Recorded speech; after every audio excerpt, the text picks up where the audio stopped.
ठीक आहे. तर कोणत्याच केसला म्हणजे बघा सुसाईड आधी पण झालेले आहेत इंडियामध्ये सेलिब्रिटीच्या, पण कोणत्याच सुसाईडला आपण बोलू शकतो की एवढं हे दिलेलं गेलं नाहीये त्याच्यामध्ये, म्हणजे एवढं हाईप कोणत्या सुसाईडची झालेली नाहीये. एवढे सगळे अँगल्स, पॉलिटिशियन्सचे अँगल आहेत, पोलिसांचे अँगल्स आहेत. So definitely it is a high profile case anyways. So according to you, torture, loneliness, depression, okay, so the important situation is that how to get rid of this them. So talk with your friends. मग तुम्ही याच्यात काय कराल, याच्यात तुम्ही उत्तर काय द्याल? If you see someone lonely or sad, you will what, you will try to communicate with the person, or what you will do, you will try to help that person, you will try to speak with the person, or what you will do, you will try to speak with the person. त्याच्यानंतर अजून आपण काय बोलू शकतो त्याच्यामध्ये, अजून तुमचे option Try आहेत. to solve his problem. Right, परत बोला. Try to solve his problem. Try to solve his problem means first you will get to know his problem, then you will try to solve his problem, or you will suggest that what can be done so that his problem might be solved. ही गोष्ट तुम्ही त्याच्यात करू शकता. अजून तुम्ही काय कराल? If you see someone lonely or sad, you will, अजून काय कराल तुम्ही त्यामध्ये? You will take him along with you somewhere. तुम्ही बोलू शकता की आपण कुठेतरी फिरून येऊया, आपण मंदिरामध्ये जाऊन येऊया. तुमचा जो ओळखीचा माणूस असेल तर you can tell ki okay, let's go to the picnic, or let's go to the small trip, or let's go in a, you can say, farms today. असं त्याला वेगळ्या वेगळ्या प्लेस, म्हणजे प्लेसचा पण भरपूर मोठा इश्यू असतो त्यामध्ये. एकाच प्लेसमध्ये राहून राहून तुमचं असं होतं की त्या प्लेस बरोबर तुमचे विचार कनेक्ट झालेले असतात. बऱ्याच वेळा असं असतं ना, मग हवा पालट ज्याला आपण बोलतो, चेंज ऑफ वेदर. मग तुम्ही दुसऱ्या एका प्लेसमध्ये तुम्ही शिफ्ट होऊन जावा, दुसऱ्या प्लेसमध्ये शिफ्ट त्याला व्हायला सांगा की तुम्ही दुसऱ्या प्लेसमध्ये जावा, किंवा तुम्ही त्याच्याबरोबर मित्रच जर असेल तुमचा, त्याच्याबरोबर त्याला बोला की आज आपण फिरून येऊ कुठून तरी, आपल्याकडे फिरण्यासारखे बरेच गोष्टी आहेत आपल्या एरियामध्ये. Suggest meditation, very good. Meditation त्याला सजेस्ट कराल. See meditation, what do you mean by meditation? आता बऱ्याच जणांना मेडिटेशनचा अर्थच नाहीये. कोणी बोलतात की सर डोळे झाकून ओम बोलणं म्हणजे मेडिटेशन, कोणी बोलतं काय. आता मला जरा सांगा तुम्ही, what do you exactly mean by meditation, English मध्ये सांगा मला.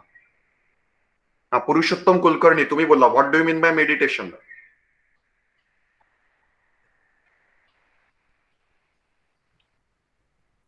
टाईप केलं तरी चालेल.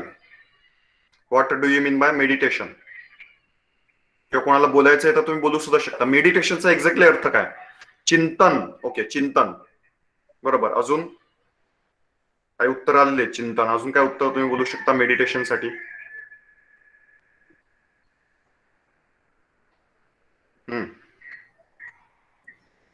चिंतन. आता बघा, मेडिटेशनचा मी तुम्हाला अर्थ सांगतो. मेडिटेशनचा पहिली गोष्ट म्हणजे ना, meditation is not related with you can say God, और यू कॅन से स्पिरिच्युअलिटी. त्याच्याशी मेडिटेशन जास्त रिलेटेड नाहीये. मेडिटेशन इज सिम्पल की तुम्ही डोळे झाकायचे. आता डोळे का झाकायचे त्यामध्ये? Y you should close your eyes? Because eyes close केल्यानंतर तुमचे जे सेन्सेस आहेत, पंचेंद्रिय तुमचं जास्त डिस्ट्रॅक्ट करत नाही तुम्हाला, म्हणून डोळे झाकायचे असतात त्यामध्ये. ठीक आहे. नाही तर तुम्ही बोलाल की डोळे झाकून काय करायचं, तर डोळे याच्यासाठी झाकायचे की तुमचे जे see eyes is one of the you can say sensory organ.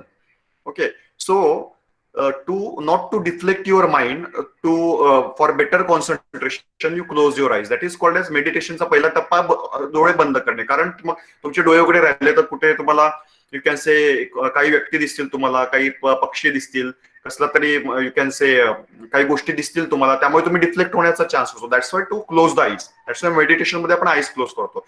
Eyes close करून meditation means you take the judgement of your self. तुम्ही स्वतःचं जजमेंट घेण्याचा प्रयत्न करता की ओके, तुम्ही कोण आहात, तुम्ही काय केलेलं आहे, काय चुकी काय केलेली आहे, तुम्ही बरोबर काय केलेलं आहे, तुमच्या बरोबर काय घडतंय, सगळ्या गोष्टी तुम्ही 5 मिनिटं शांत बसलात ना आणि स्वतः बदल. See meditation means to think about your self.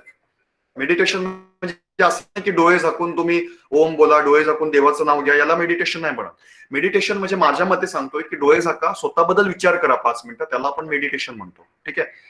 Try to go deep or think that why is this situation is occurring, and then try to solve the problems and also know yourself. Very good. स्वतःला ओळखा, स्वतःबद्दल विचार करा. तुम्ही आता दिवसाचे 24 तास असतात, तर तुम्ही स्वतःबद्दल किती विचार करता? स्वतःबद्दल म्हणजे असं नाही की मला किती मार्क मिळाले, कोणत्या कॉलेजमध्ये ऍडमिशन घेणार, ते तुमच्या करिअर बद्दल विचार झाला.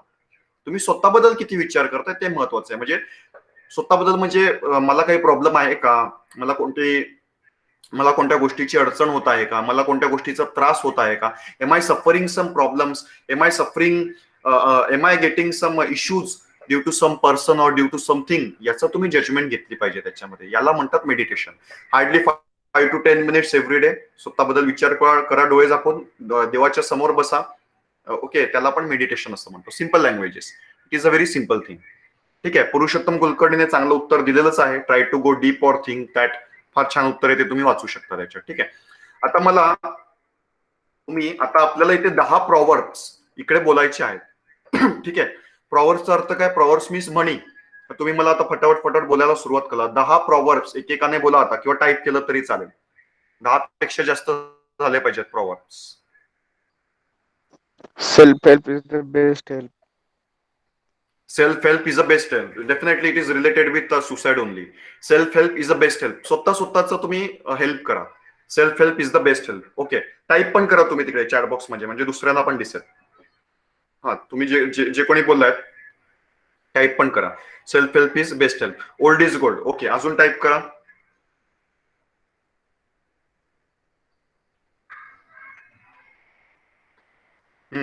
अजून काही टाइम. दुसरं मी आता असं पण बोलणार आहे की काही तुम्हाला मी मराठीतून म्हणी सांगतो, त्याला इंग्लिशमध्ये काय म्हणतात, किंवा काही हिंदीमध्ये तुम्हाला म्हणी सांगतो, त्याला इंग्लिशमध्ये काय म्हणतात, हे पण तुम्हाला बोलायचं आहे. ठीक आहे, self help is a best help. आता मी तुम्हाला काही मराठी म्हणी सांगतो, त्याला इंग्लिशमध्ये काय म्हणतात ते सांगा. उथळ पाण्याला खळखळाट फार, त्याला इंग्लिशमध्ये काय म्हणतात ते सांगा, आणि त्याचा अर्थ पण सांगा. इंग्लिशमध्येच अर्थ सांगा. उथळ पाण्याला Empty खळखळाट. vessels make much noise. उथळ पाण्याला खळखळाट फार. Empty vessels makes much noise. म्हणजे बरोबर आहे, शब्दशः अर्थ तर नाहीये, पण बरोबर बोललात तुम्ही. Empty vessels makes much noise. अजून आहे शॉलो. आपण बोलू शकतो ना अजून. सर, त्या अर्थाची म्हण सांगायची ना, प्रोवर्ब सांगायचा का ट्रान्सलेट करायचा? नाही, प्रोवर्ब पण you need to tell me proverb as well as you need to tell me the meaning also. And there is a one proverb similar is that shallow water makes much noise, असं सुद्धा चालेल. Shallow water makes much noise. Okay, हे असं सुद्धा चालेल. और empty vessels makes much noise, सेमच झालं त्याच्यामध्ये. शब्दशः अर्थ वेगळे आहेत. एम्प्टी वेझल आणि शॉलो वॉटर शब्दशः वेगळे आहे, पण अर्थशः त्याचा अर्थ बरोबर आहे. काय अर्थ होतो त्याचा?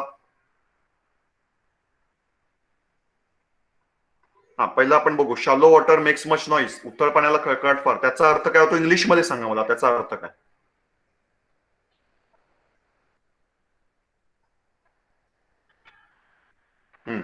पहिला त्याचा अर्थ सांगा मला. शॉलो वॉटर मेक्स मच नॉईजचा अर्थ इंग्लिशमध्ये.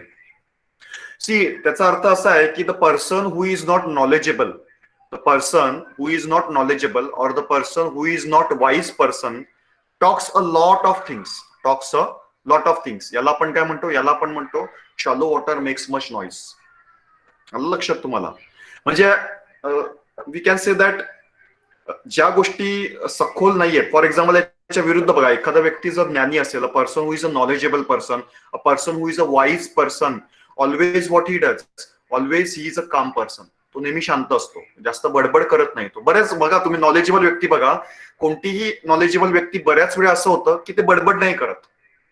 आणि याच्या अपोजिट असं होतं की ज्या व्यक्ती नेहमी सतत बडबड करत असतात, त्यांच्यामध्ये नॉलेज म्हणा किंवा त्यांची इंटेलेक्च्युअल लेवल थोडी कमी असते. जनरली तुम्ही ऑब्झर्वेशन करण्याचा प्रयत्न करा. का? कारण ज्या व्यक्ती शांत असतात ना, त्यांच्या डोक्यामध्ये बऱ्याच गोष्टी चाललेल्या असतात. Thought process is going on in their brain. Okay, vision is going on, their mission is going on in their brain. त्यामुळे ते शांत असतात. लोकांना वाटतं शांत कसा, पण आतमधून त्याचं बरंच मोठं विचारचक्र चाललेलं असतं त्यामध्ये. ठीक आहे, त्यानंतर no pain no gain. Very good. All that glitters is not gold. Very good. Early to bed and early to rise makes a man healthy, wealthy and wise. हे पण चांगलं आहे. As you sow shall you reap. और simple त्याच्या भाषेमध्ये त्याला बोलू शकता तुम्ही, जो सूरज निरगुंडेने जो केलाय, रीप ऍज यू सो, असं पण त्याच्यामध्ये आहे. Reap as you sow. ठीक आहे, रीप ऍज यू सो, हे थोड्या सिंपल भाषेमध्ये तुम्ही बोलू शकता. अजून बोला त्याच्यामध्ये. रीप ऍज यू सो मी बोललो. No pain no gain, all that glitter. हा, माझा तर दुसरं होता. आता तुम्हाला काय करायचंय, मी मराठीमध्ये म्हण सांगेन, तुम्हाला इंग्लिशमध्ये जायचंय. ठीक आहे, कारण की ट्रान्सलेशन नावाचा प्रकार सुद्धा परीक्षेमध्ये येतो. तर त्या ट्रान्सलेशन नावाच्या प्रकारासाठी तुम्हाला एक सवय पाहिजे की मराठीतले शब्द इंग्लिशमध्ये कसे ट्रान्सफर करायचे आणि इंग्लिशमध्ये शब्द